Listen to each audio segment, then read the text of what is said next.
Thank you for joining us for Rochester Community Schools Summer Learning Program. My name is Chad Zwolinski and I'm the principal of the Summer Learning Program. Our team this year will be Ms. Adrienne Bedard, Mr. Paul Kennedy, and Mrs. Diane Horecki. They've all been with us for multiple summers and are extremely familiar with the program we'll be using for summer learning this year. All summer learning program activities will be taking place virtually via the E2020 system. This is to continue to put our students' health and safety at the forefront.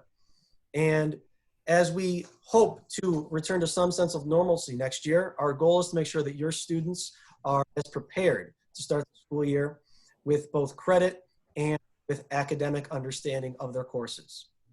With that said, it is very important for you to understand that any student enrolled in the summer learning program should have already spoken to their counselor and made clear that the class they are taking fits into their learning curriculum and is properly situated in terms of the grading policy. This means that any student taking a course that was taken in the G or H period of the 2020 second semester can only take an E2020 course to replace that with another G or H.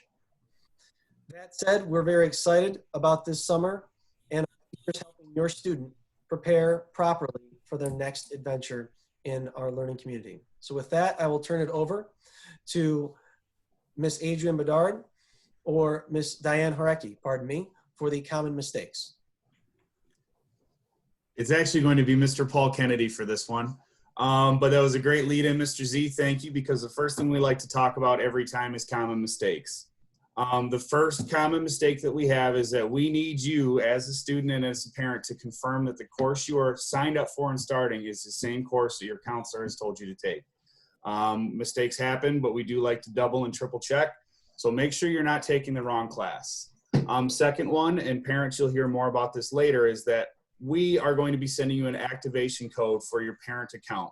The activation code is not your password. If you put that activation code in as your password, you will not be able to gain access to the program. If you have any questions about that, please contact the teacher that's assigned to your student. Next one is a progress report. There's a lot of information on the progress report that we'll go over at a later time during this presentation, but the only numbers that you really need to know are the progress and the overall grade. The actual grade and relative grade are tracking tools that are not going to be a lot of use to you. Next one is that your classes start at 9 a.m. on the first day of your session. If you begin your class before 9 a.m. on the first day of your session, your class will be temporarily deactivated. So just make sure you're waiting for 9 a.m. and we use the time before that to make sure every student in the particular session has all of the information that they need. Moving on now to Miss Bedard. Actually, nope, sorry, it's Mrs. Horecki for that. What you should know, you got to remember that the classes are not NCAA accredited. So if you are taking this to play sports in a college, the NCAA will not accredit this class for that. Students must earn a 60% overall grade to pass the class. Notes are very important for summer school online classes. It's 30% of your overall grade. We will talk about how you can do the notes later in this presentation. Classes will close at 9 p.m. the day before the final exam. All coursework will have to be done before 9 p.m. It will not be allowed to do any further, and you will not be allowed to take the final exam if that is not done. An incomplete class will result in no credit. Extensions are only available through the SLP office prior to the start of the class. So that needs to be purchased before you start the class for session 1 and session 2 only. On to Ms. Bedard. All right, so this slide talks about how your student can log into the program Edgenuity. The website is up at the top, learn.education2020.com/student. Also, they can Google Edgenuity student and they will receive this screen. Your student will receive their login information when we are signing kids up for session 1. So once we have all of your information, please look for an email from either one of us, Mr. Kennedy, Mrs. Taraki, or myself, for your username and password. Again, for what students need to do, you're recommended to work 8 hours per day, including the weekend. Please think of this as a full-time job as you are working on your class and trying to finish it in roughly 11 days. You must take notes, which Mrs. Taraki did talk about. So taking notes on each section, think about everything that's provided in the lecture, any kind of practice or assignment that you need extra help on to add in your notes. You can even take notes on your quizzes. And with the notes being 30% of your overall grade, since this is completely online, we are looking to make sure that you take electronic notes. So through the program of Edgenuity, so e-notes, and those are provided on each screen for your lecture. If you think it is necessary for you to take paper notes, please contact your teacher so we can talk about what that will look like and how you can turn in those notes, since we are doing this 100% online. For projects, essays, articles, please remember that you need to include a works cited page and you need to include in-text citations. If these are not included, it is considered plagiarism and you could earn a score of 0%, which will lower your overall grade. So please remember not to plagiarize your work. And yes, Edgenuity is a source. So you can cite Edgenuity on your works cited page and for in your in-text citations. If you have any questions regarding that, I know we'd be more than happy to share out a link for you. And on to the cumulative exam. If you see this screen, you are ready to go for your exam. And at this point in time, you should have your notes completed, and this would just signal you and your teacher that you are ready for the final exam. Now on to Mr. Kennedy. So parents, this is going to be your parent portal, and this is really your main tool to make sure your students doing what they're supposed to be doing. As the summer learning teaching staff, we will send updates as often as we can, but this is your opportunity where you can go in and see up-to-date information, current grade, how much time your student has spent working on their class.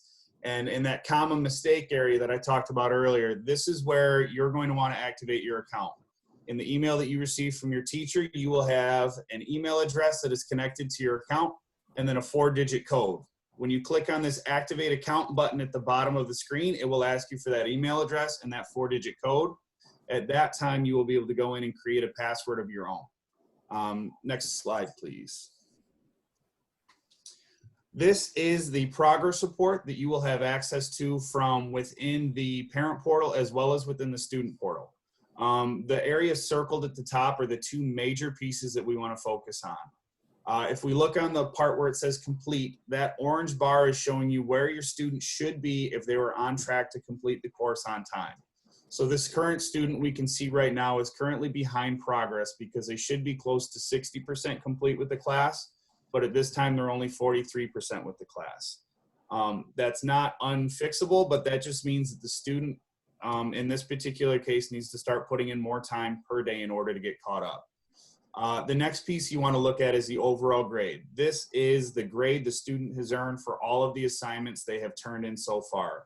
The relative grade and the actual grade in the lower section, those do not need to be looked at. They're not tools that you're going to need. And now we're on to the next slide. Thank you. And so these are our very important deadlines for your student to be aware of. And as a parent, you want to be aware as well. As you look, each session that we have during summer school has approximately 3 weeks of time that a student can be working on their information, and it must be completed by 9 p.m. the night before the last day of the session. So as you can see on this slide, session 1 begins promptly at 9 a.m. on June 17th and will wrap up by 9 p.m. July 1st so the student can take their final exam on July 2nd, which is the last day of the session. The same holds true for sessions 2 and 3.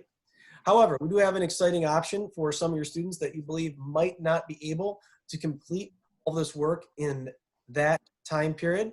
We understand it is very difficult to ask students to spend 8 hours a day, 8 to 10 hours a day sometimes in this work, and that, of course, other things happen.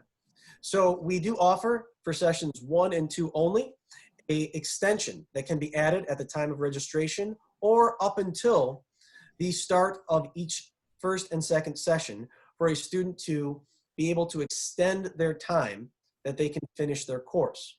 Remember again that they must have all coursework completed before they're allowed to take the exam, and the exam must be done before that 6 p.m. on the final day. So this extension is a great opportunity if you know your student and you know that the time constraints would not allow them to finish their course in this certain amount of time. If you have any questions, you're more than welcome to ask the SLP help desk, to email our secretary, or to speak to one of your teachers before the first day of the session. Okay, with the cumulative exam, you would need to schedule with your teacher when you are ready for your exam. There will be a Google Doc form that will be filled out with available time slots, so that will be given out later in the session, closer to the time. Communicate with your teacher if you need of any to retake. So you are allowed to take the exam 3 times. So if you don't like your first one, you can take it again. The exams have 50 questions on it. You are allowed up to 3 hours to complete your exam, so please give yourself a fair amount of time to take it. Students must earn a 60% overall grade to pass the class. And all exams must be completed by 6 p.m. on that exam day.